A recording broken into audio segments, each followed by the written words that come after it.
our first video from the series of videos demonstrate the major topics from CAFT, Cost Analysis and Forecasting Technique. I am Said Solomon, Cost Management and ERP Consultant.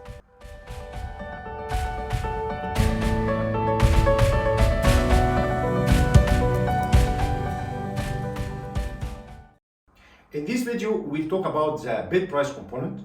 Bid price component are the resources that require to implement the project and should be analyzed to determine their estimated value to be used in pricing the bid items, which in total result in the sale price of the project as whole. This is the general form of illustrating the bid price component, and will give an explanation of each item of them, what they contain, and how they can be included in the project price analysis process. First, the main division of the cost element of the project is two main types, variables and fixed cost. What's the difference between them? The variable is the cost that is associated with the amount of goods or service are produced. Project's variable cost increased and decreased proportionally with its production volume or the execution time. And it's expressed in terms of two components of cost, namely direct cost and indirect cost. That will be clarified later. While the fixed cost doesn't vary with the volume of production, it remains the same, even if no goods or service are produced. For example, the execution of access routes, which is a route that is implemented temporarily to connect the main routes to the area of work execution. Whatever the size of the project changes, the cost value of this route will not be affected. So it's considered one of the fixed expenses in the project. But this doesn't mean that it's neglected or not included in our calculations in the pricing of the project. But actually, it's considered part of the indirect cost of the project. Now let's talk about the variable cost elements, which namely direct cost and the indirect cost. First, the direct cost, which is the cost attributes to production of activities of project. They are estimated based on a detailed analysis of the contract, the site condition, resource productivity data, and the method of construction being used for every activity. Actually, the direct cost is the summation of the cost of labor, equipment, materials, and subcontractors used in all the activities in project BQ. When labor is the direct labor are assigned to execute the activity, when cost estimate depend on their productivity rate per unit and wages per day or hours. Material is the direct material that could be counted for a specific activity easily, when cost estimate depend on their usage rate per unit and material unit price. Third is equipment.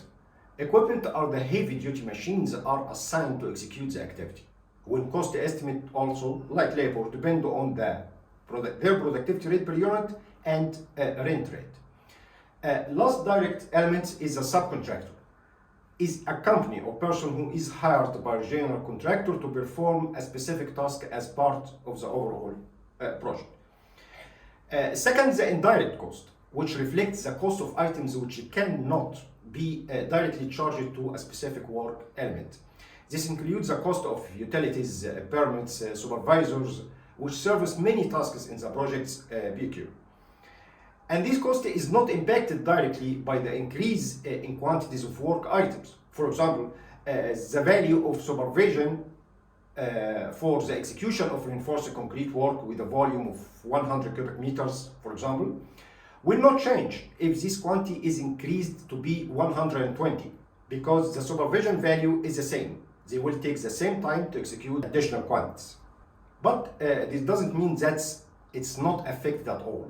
Sometimes the amount of work may increase by a large percentage, which may result in an increase in the number of the supervision team and the subsequent expenses. And here, the indirect cost may be affected by this change in quantity. Usually, this percentage value and the condition for each application are included in the terms of the contract, especially in the general condition. So, as the indirect cost is related to multiple things within the project, it has been divided into four main groups to facilitate the process of analyzing their costs according to the nature of each group.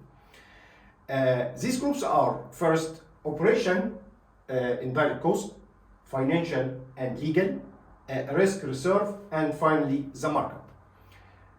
And now let's give an explanation about the nature and content of each group separately as follows. First, the operation indirect cost, which is referred to the indirect cost related to the activities execution and impacted by the project lifetime.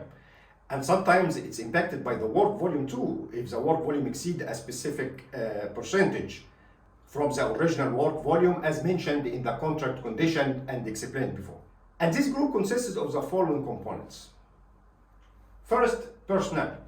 Personnel costs are the salaries and benefits of staff employed by the company to supervise and manage the project execution.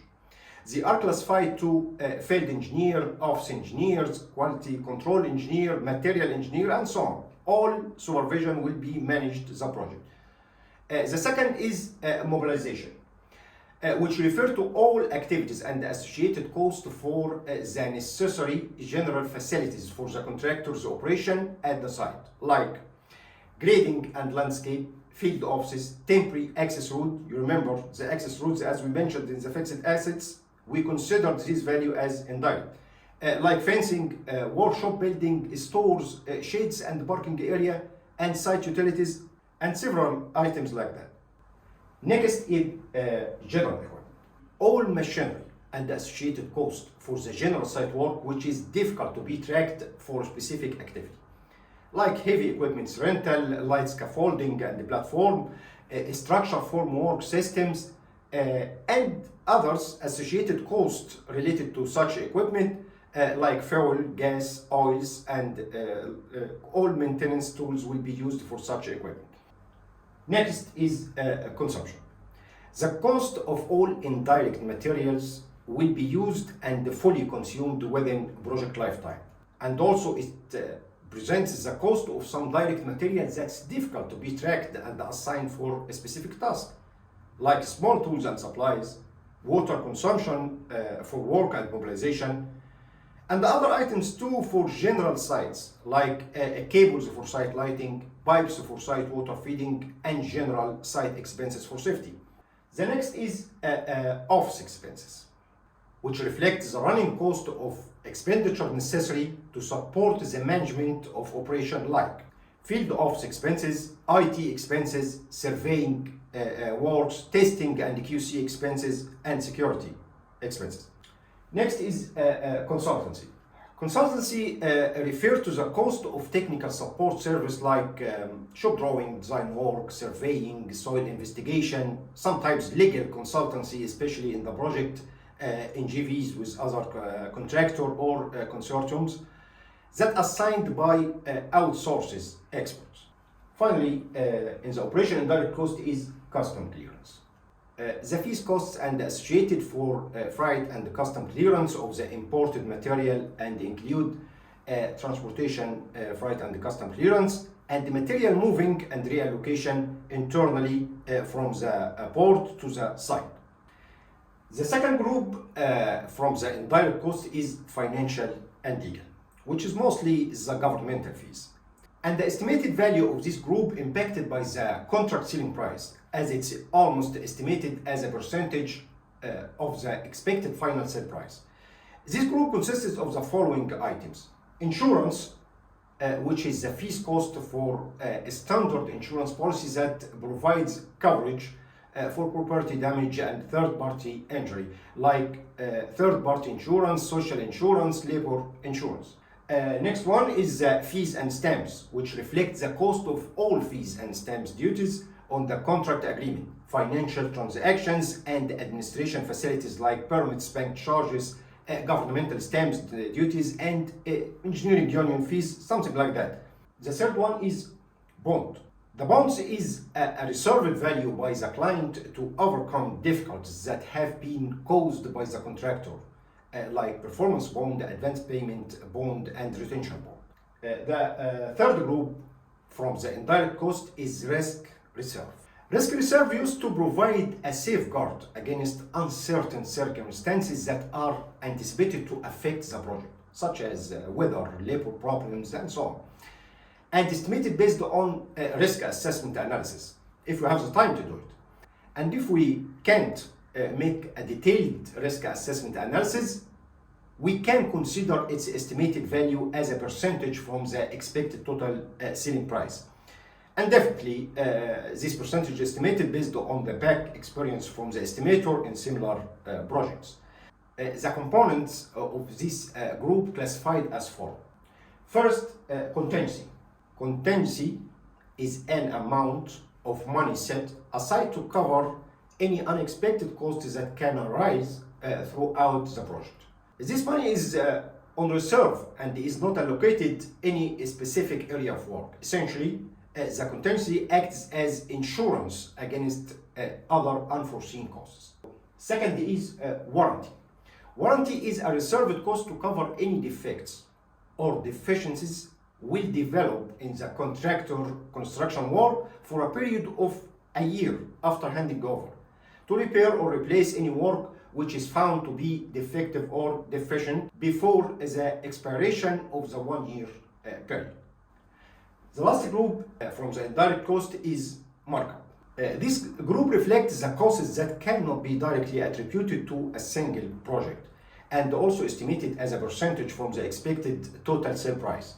And the types of such costs under this group are classified as follows. First, head office cost, which is being the project's portion from the general and administration cost for the head office. Second, taxes. Taxes is a reserved cost to cover all the governmental taxes on construction project, like corporate taxes, sales taxes, and so on. Third one is the fund interest, which is reflects the expected bank interest on the loans that may be obtained by the contractor to fund the project. Finally, the profit. Actually, the profit is not a cost. It's a targeted earning value was decided based on the level of competitions and the contractor needs for winning this particular project. But as we are in the process of calculating the sale price that will be presented to the client throughout the tender procedure, we should consider the percentage of our target profit, as the project sale price consists of all costs will be spent to execute the project, which is called budget, plus the profit that we targeted to earn it from such a project. Thank you, and with us in our next video about tender document from the series of brief video about cost analysis and forecasting. See you later.